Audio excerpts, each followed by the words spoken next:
आज चाहिँ हामी बिहानै आधी अधुरो काम गर्नलाई नक्सल आइपुग्यौँ। अस्ति छोडेर गएको काम फेरि सिद्धाउनु पर्यो भनेर नक्सल आइपुग्यौँ। गुड मर्निङ एभ्रिवान, सबैलाई नमस्कार अनि शुभ प्रभात। ठाउँ अलि साङ्गो भएको कारणले क्रेन सेट गर्न नि अप्ठ्यारो भइरहेको थियो।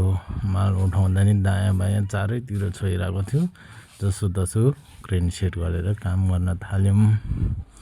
काम गर्दै गर्दा घरि यता छुने घरि उता छुने सानोतिनो समस्या आइरहेको थियो। जतिसुकै समस्या आए पनि काम गर्न छोड्ने होइन। हामीले निरन्तर काम गर्दै गयौँ। काम गर्दै जाँदा आधी 3-4वटा बिम हालिसक्यौँ हामीले। 3-4वटा बिम हालेर हेर्दाखेरि 12 बज्न थाल्यो रहेछ।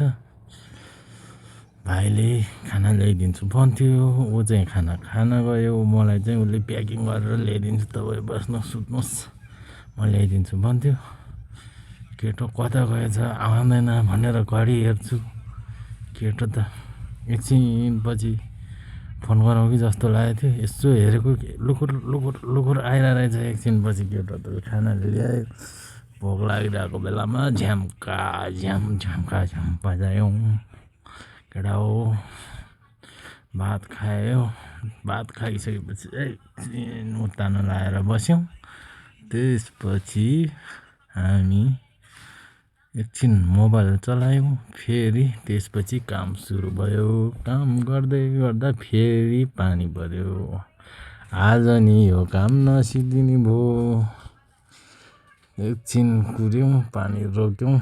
काम रोकेर 7 बजेसम्म काम गऱ्यौँ। त्यसपछि चाहिँ हामी अँधेरो हुन थाल्यो भनेर अब भोलि गर्छौँ भनेर हतार गाडी खोज्नतिर लाग्यौँ र आफ्नो कोठा ढुङ्गे अड्डातिर प्रस्थान गर्ने निर्णय गऱ्यौँ। हस् त साथी हो।